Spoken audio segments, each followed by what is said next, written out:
Good morning, everybody. And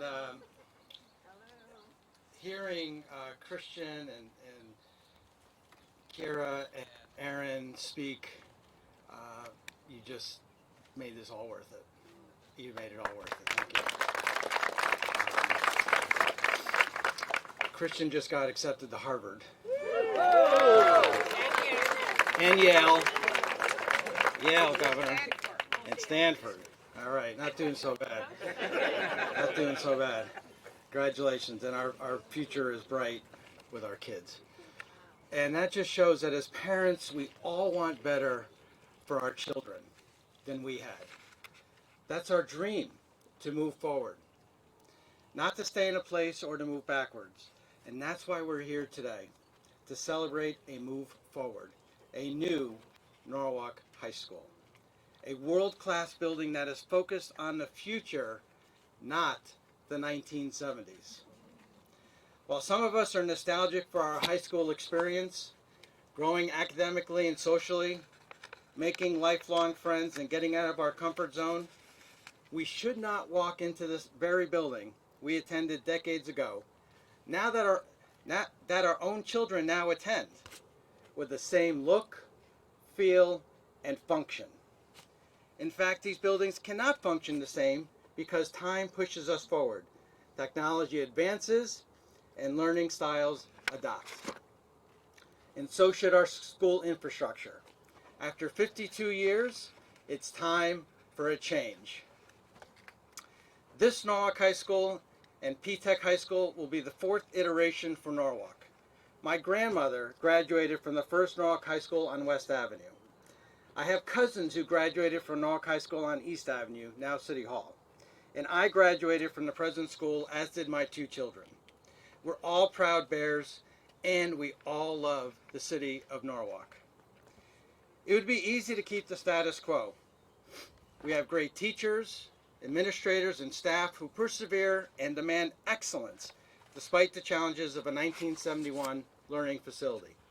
We have awesome students who work hard and succeed despite leaks, cold and hot rooms, unusable courtyards, a library that is so functionally out of date that some of our middle schools are better equipped, and a cafeteria that can't keep up with the student population, let alone the security challenges I won't go into.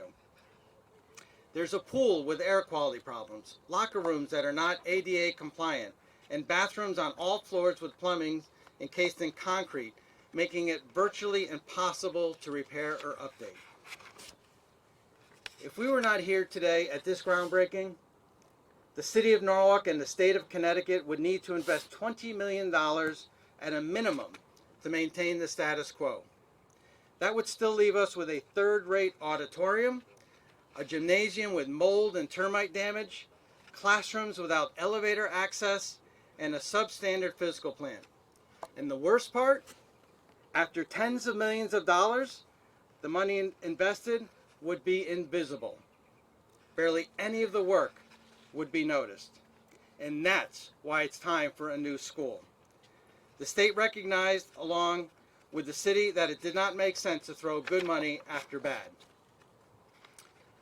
On December 9, 2019, Mayor Rilling and I, along with then Superintendent Adamowski, announced plans for a new Norwalk High School and P-Tech High School with an 80% reimbursement. 10 months later to that day in 2020, Governor Lamont came here to sign into law the school construction bill, putting plans in motion. The commitment from the state is unprecedented because officials know that to build a new high school requires a partnership. Under the old 22.5% reimbursement formula to build a new building, city taxpayers would have to shell out $185 million, virtually making such an investment impossible. With the 80% reimbursement, the city will pay $47 million, with the state picking up the bulk of the cost, saving local taxpayers $138 million.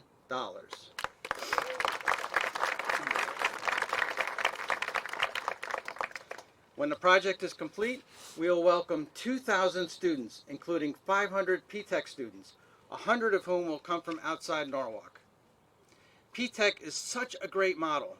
like the Center for Global Studies at Brian McMahon, that rather than replicate it and use valuable resources, school districts can cooperate in an inter-district model seen all across our state. And this vision and dream cannot be accomplished alone. And I want to thank a number of people who helped get us here today, many of whom have been champions since 2018, when I got fed up as a parent and school governance council member walking around the school thinking our students were getting shortchanged coming to a building that was not up to their standards. First and foremost, I want to thank Governor Lamont and his administration for all their support. Thank you.